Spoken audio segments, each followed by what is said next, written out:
자, 그러면 오늘 안티프레질 3주차 토론을 한번 시작을 해보도록 할게요. 지금 1교시가 이제 8시부터 8시 30분까지 해서 1교시가 시작이 될 테고 오프닝으로 10분이 잘 지나갔네요.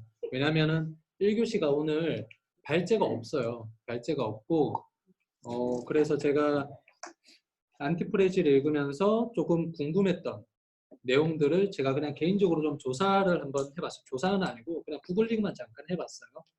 그래서 한번 두 가지를 제가 주제를 좀 가지고 왔는데, 하나는 우리 철학 부분, 그 스토아 학파 이야기도 좀 나오고 탈레스의 철학도 조금 나오는데, 그 탈레스가 누구고, 제가 철학을 잘 몰라서 탈레스가 누구고, 그리고 어떤 이야기를 했고, 그리고 스토아 학파가 또 어떤 사상을 가지고 있고, 그런 내용을 제가 좀 구글링을 해서 한번 가지고 왔는데, 그거를 한번 조금 공유를 해보도록 하고, 두 번째는 악마의 경제학자, 우리 장하준 교수님. 장하준 교수님을 저는 잘 몰라요. 잘 모르는데, 일단 안티프레질의 어떤 개념하고는 조금 반대편에서 이야기를 하는 부분이 있으니까, 어떤 이야기가 이 나심 탈레브하고 장하준 교수님하고 좀 상충이 되는지 한번 그거를 한번 보도록 할게요. 먼저 철학 부분, 제가 잘 모르는 철학 부분, 둘 다 모르네요. 둘 다 모르는데 철학 부분 한번 살펴보도록 할게요. 이 내용은 지금 핸드폰이 혹시 가능하신 분은 그 구글에서 위키피디아에서 해당 인물들을 검색을 하시면 정보가 이제 다 검색이 되고, 제가 주로 위키피디아에서 자료를 가지고 왔어요.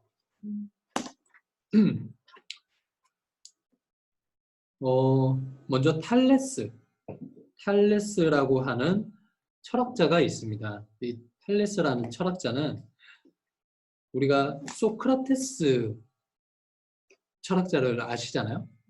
너 자신을 알라라고 이야기를 했던 소크라테스보다 이전에 태어나서 이 고대 그리스 철학을 먼저 정립을 한 사람이라고 지금 저는 이해를 하고 있어요.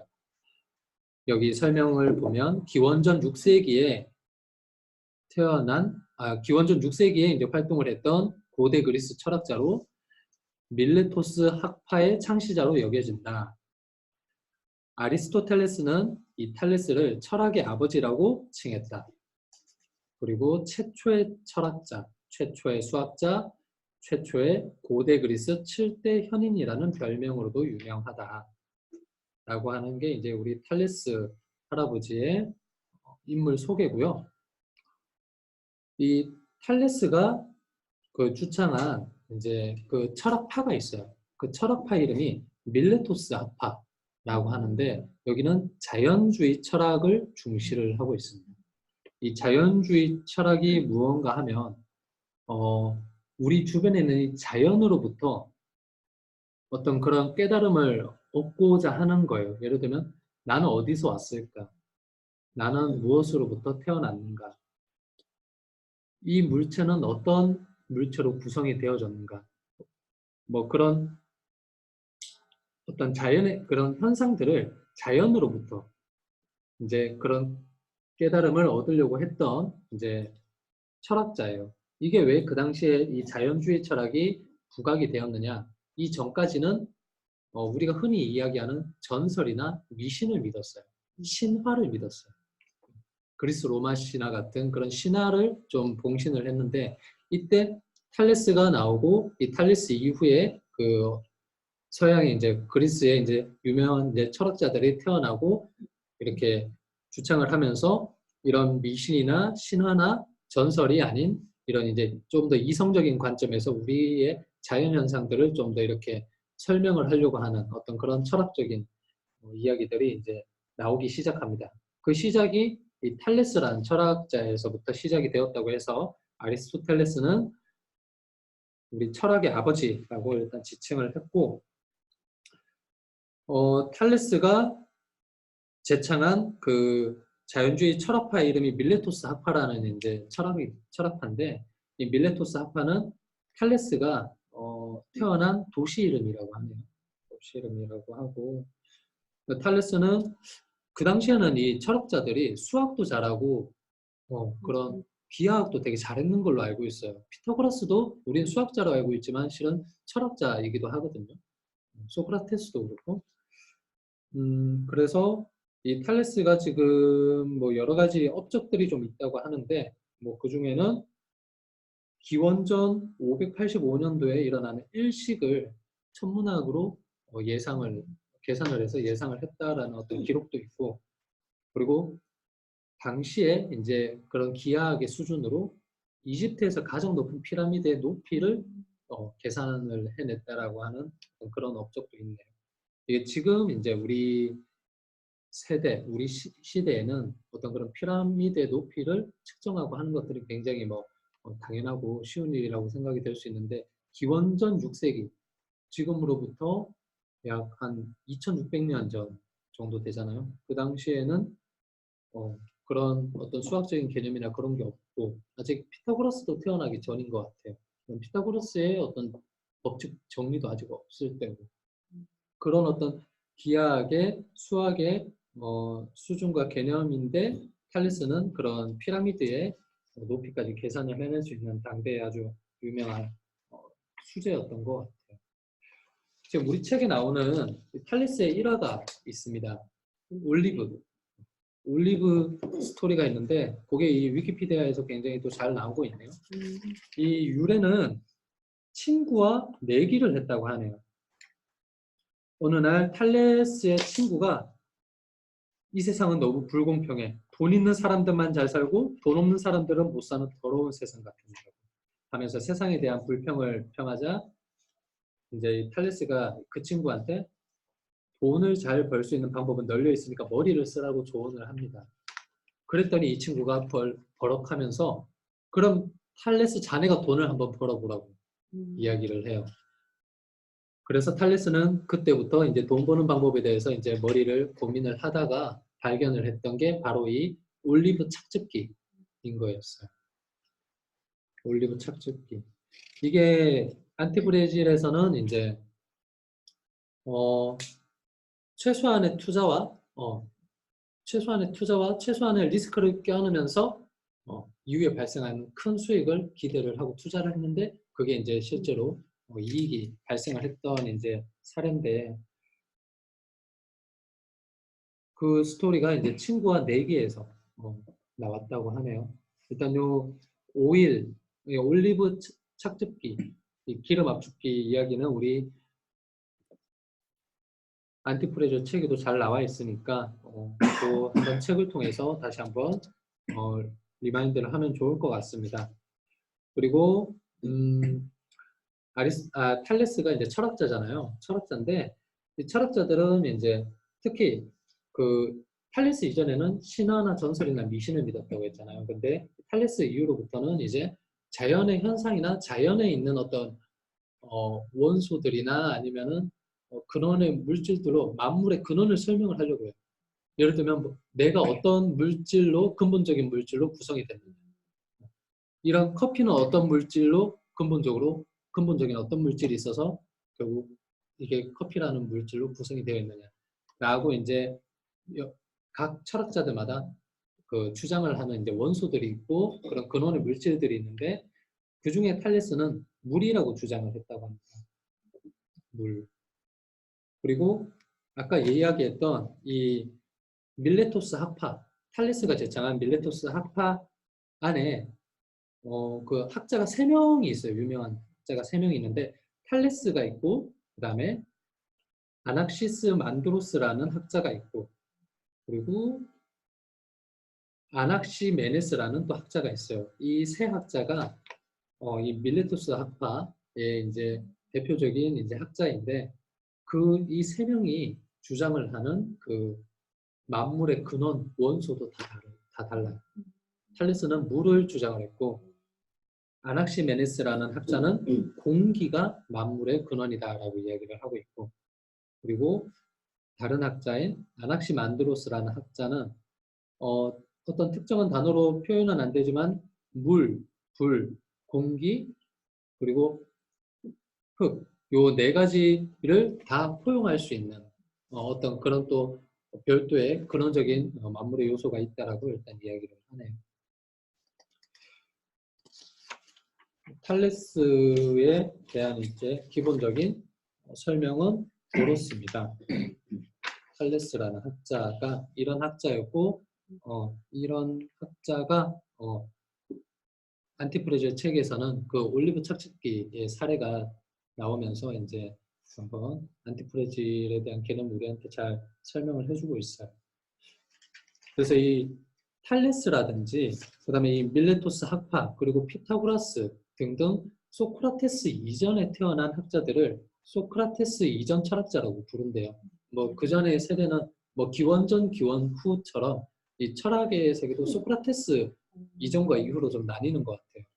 그래서 소크라테스 이전 철학자에 여러 유명한 철학자들이 있는데 이런 탈레스부터 소크라테스가 태어나기 이전까지의 철학자들이 이제 주로 분석을 하고 이제 주장을 하고 철학적인 개념을 내세웠던 게 이제 아까 설명을 했던 만물은 어디에서 유래하는가, 만물은 무엇으로부터 창조되었는가, 자연에서 발견되는 사물의 다수성은 어떻게 설명해야 되고 자연은 수학적으로 어떻게 기술해야 하는가 해서 철학과 수학 그리고 천문학을 같이 이렇게 통달하면서 공부를 했던 것 같아요. 그리고 이제 우리 책 안에 나오는 또 다른 철학파가 있습니다. 스토아파라고 해서 이제 또 다른 철학파가 있는데 스토아파에 지금 우리 책에는 세네카라는 철학자가 나와요. 세네카라는 철학자가 나오는데 이 세네카는 이 스토아 학파 중에서도 그 후기 스토아 학파에 이제 활동을 했던 학자라고 합니다. 실제로 이 스토아 학파는 제논이라는 철학자가 제창을 했고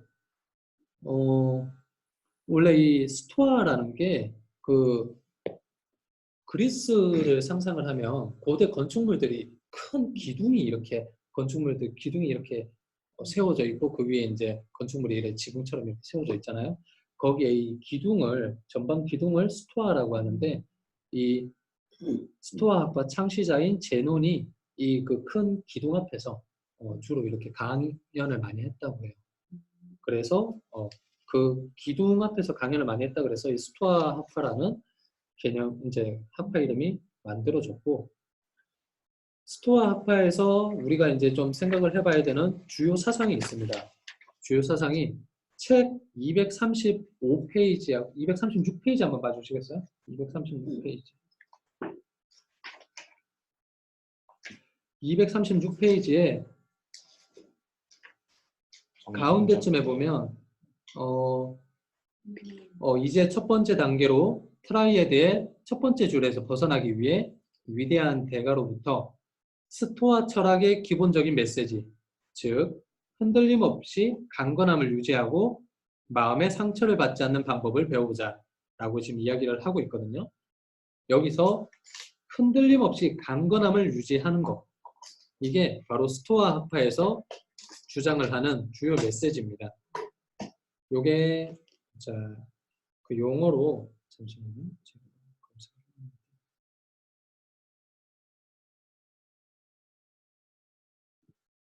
요게 용어로 아파테이아라고 하는 용어가 있어요.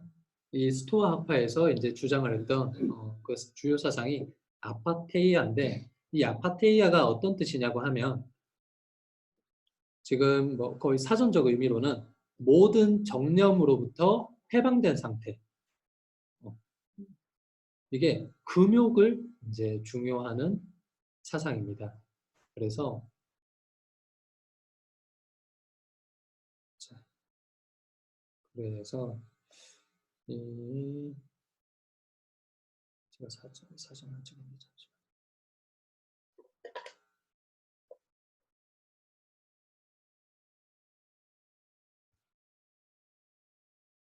이제 쉽게 설명을 하면 절제를 통해서 마음의 평온을 추구를 하고 무력이라든지 그런 욕심, 유혹 이런 것들을 절제를 하는 거예요.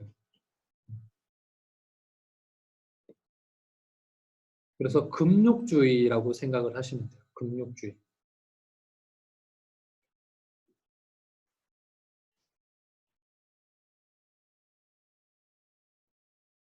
금욕주의라고 생각을 하시면 되고, 자, 여기서 이제 보면 스토아 학파의 아파테이아는 인간의 모든 불필요한 정령들에서 해방된 상태에서 얻는 행복이라고 한다. 자, 그 말인즉슨 절제와 중용의 덕을 이제 강조한다고 하고요.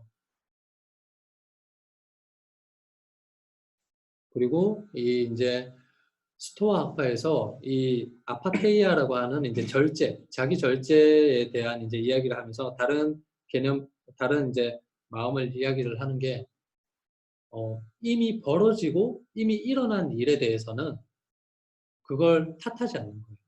이미 일은 벌어졌어. 그러면 일이 벌어졌으면 이미 벌어진 일에 대해서 내가 어떻게 마음가짐을 가지고 내가 어떻게 중심을 가지고 지금 내 감정이라든지 내한테 벌어진 일들을 내가 어떻게 주도적으로 내 감정을 절제를 하면서 통제를 하고 거기서 행복을 얻을 수 있을 것인가 라고 기본적으로 생각을 한다고 해요. 이 스토아 학파가.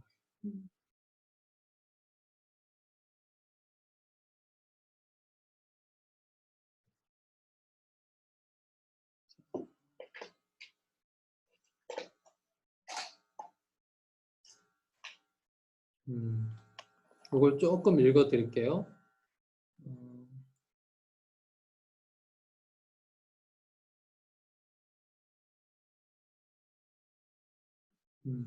그래서 어떻게 보면 조금 운명론하고도 조금 연결이 돼 있어요. 아까 얘기했던 것처럼 그 스토아 학파에서는 이미 벌어진 일에 대해서는 그 벌어진 일을 탓하진 않아요. 그거는 운명이라고 생각을 해요. 그거는 운명이라고 생각을 하는데 그 운명이 벌어진 거에 대해서 이제 탓하지 않지만 이제 이 벌어진 일에 대해서 자기 마음을 수습을 하고 마음을 다스리고 그 상황을 이제 절제를 하면서 통제를 해 나가고 풀어 나가고 하는 것들에 대한 마음가짐인 것 같고 이 지금 얘기했던 이 스토아 학파의 그 아파테이아라고 하는 그런 금욕주의 절제하는 어떤 그런 개념하고 비슷하지만 조금 다른 또 철학파가 있어요. 그게 뭐냐면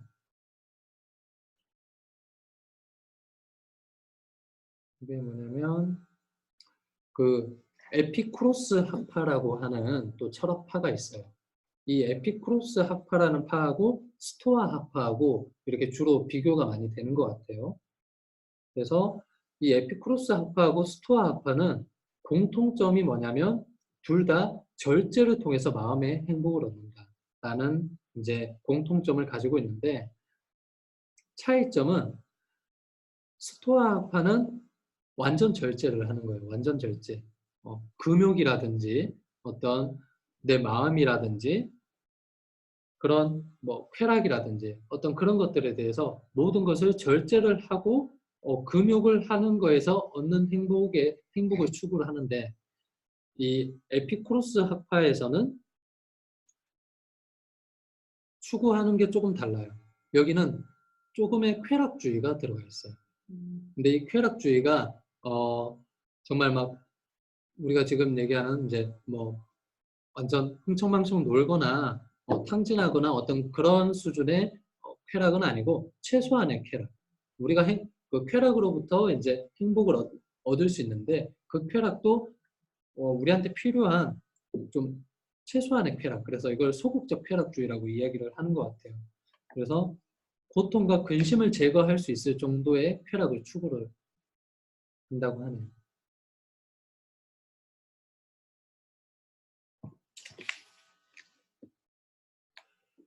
그래서 이제 그 책 234페이지부터 해가지고 그 234페이지의 책 제목을 보면 하강 국면에서 강건해지라 라는 이야기가 있는데 이 강건해지라라는 이야기가 이제 스토아 학파에서 이야기를 하는 그런 금욕 그리고 자기 마인드에 대한 절제 자기의 마음이나 행동이나 어떤 욕심, 쾌락 이런 것들을 자기 스스로가 절제를 하고 통제를 할 수 있다. 그렇게 흔들림 없는 마음을 유지를 할 수 있다라고 하는 게 이제 스토아 철학의 기본적인 메시지라고 합니다.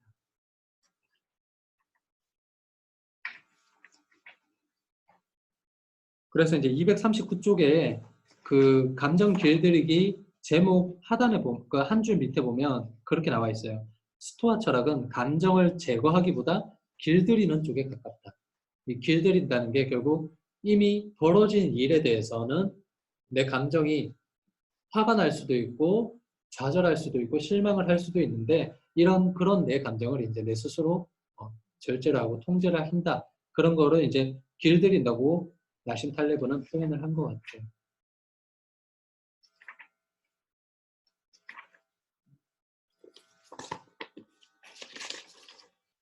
이렇게 해서 제가 지금 탈레스하고 스토아 학파 그리고 그 스토아 학파와 자주 비교되는 에피쿠로스 학파 이렇게 지금 세 가지 이야기를 좀 드렸는데 혹시 철학을 좀 잘 아셔서 지금 제가 설명을 해드린 내용에 대해서 좀 더 부가적인 설명을 좀 해주실 수 있으신 분 계신가요?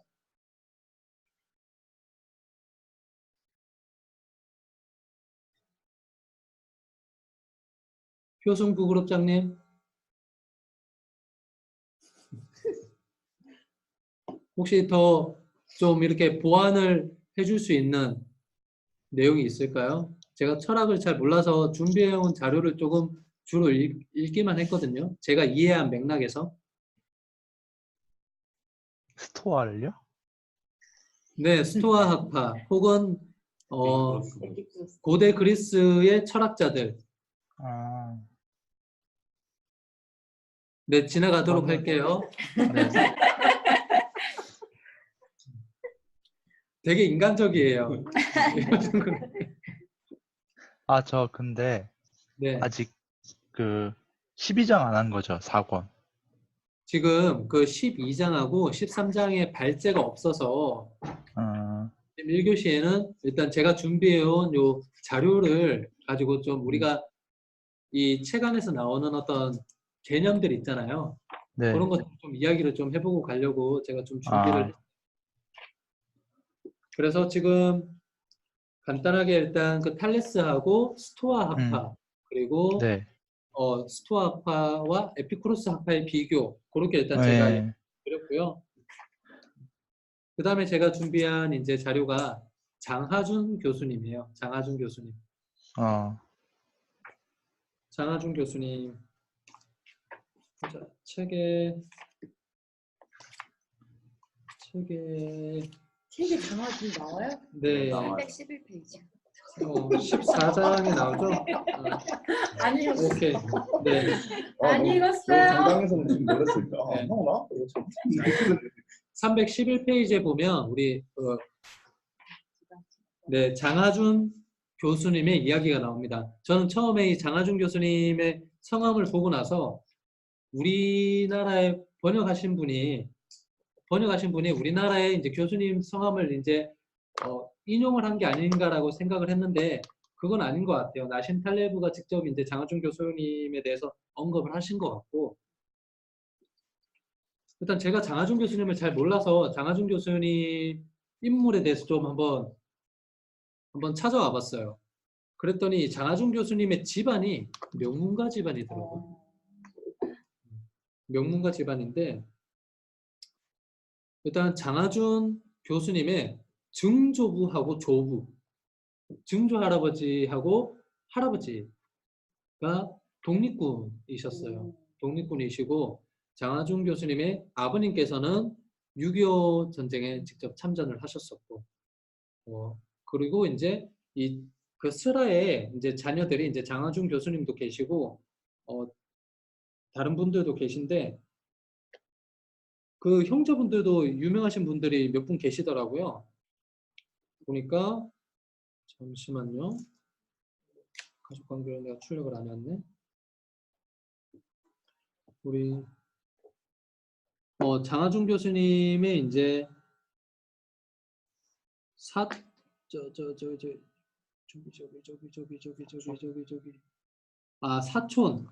장하성 정책실장님 계시더라고요. 장하성 정책실장님 저도 이름을 들어봤어요. 그리고 보면 교수님들도 계시고 하나금융 여기 경영연구소장님도 한 분 계신 것 같은데 이게 이제 업데이트가 된 사실인지는 모르겠어요. 그리고 변호사 그리고 항공기 보잉의 이사님으로도 한 분 계시고 그래서 이 보니까 의대 교수님도 계시고 이 동생분의 책을 본 적이 있나요? 장하석 네네. 교수님 지금 보니까 지금 장하중 교수님하고 장하석 교수님 두 분 다 형제분이신데 두 분 다 그 캠브리지대 교수님으로 지금 두 분 다 계신 것 같네요. 이렇게 지금 되게 이제 그런 명문가 집안에서 이제 태어나셔서 이제 이렇게 지금 세계적으로도 조금 이름이 있으신 경제학 교수신 것 같아요. 경제학 교수시고 왜 유명해졌냐? 우리나라에 이렇게 경제학 교수님이 세계적으로 유명하신 분은 몇 분 안 계신 걸로 알고 있거든요. 근데 왜 유명해졌냐 그랬더니 사다리 걷어차기라는 이론과 책을 출판을 했습니다. 사다리 걷어차기. 이 사다리 걷어차기가 저도 이제 읽어보니까 이해가 되는 게 쉽게 이야기를 하면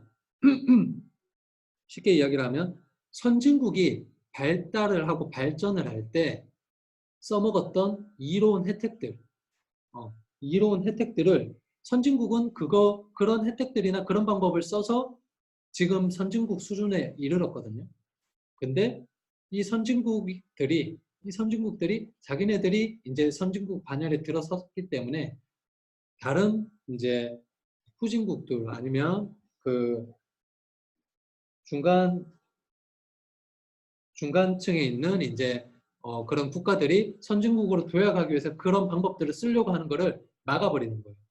그거를 자기네들이 타고 올라갔던 사다리를 그 건물 꼭대기에 올라가서는 그 사다리를 치워버립니다. 그래서 자기네들은 이미 선진국의 반열에 들어가 있고 밑에 후진국들은 그 사다리를 이용 못하게 함으로써 이 경제의 부익부 빈익빈을 갈라버리는 자기네들은 이미 잘 되어 있고 잘된 상태에서 그 부를 더 유지를 하고 후진국은 선진국으로 못 올라오도록 사다리를 치워버린 이 사다리 걷어차기라는 이제 이론을 논문을 발표하고 책을 발표함으로써 전 세계적으로 이 장하정 교수가 이제 주목을 받기 시작을 했어요. 그리고 이제 제가 좀 집중을 했던 부분이 뭐 장하중 교수님은 그런 이제 뭐 주장하시는 경제 내용들이 좀 있는데 경제 내용들이 어떤 게 있냐면 부자는 인정을 해야 된다. 부자들, 그 우리나라의 재벌들은 인정을 해야 된다. 대신 또 복지국가를 만들어야 된다. 이 내용이 진보하고 보수하고 섞여 있어요. 그래서 부자를 이제 인정을 해야 된다라는 주장을 내세우는 부분에 대해서는 진보 측에서 이 장하중 교수를 반박을 하고 그리고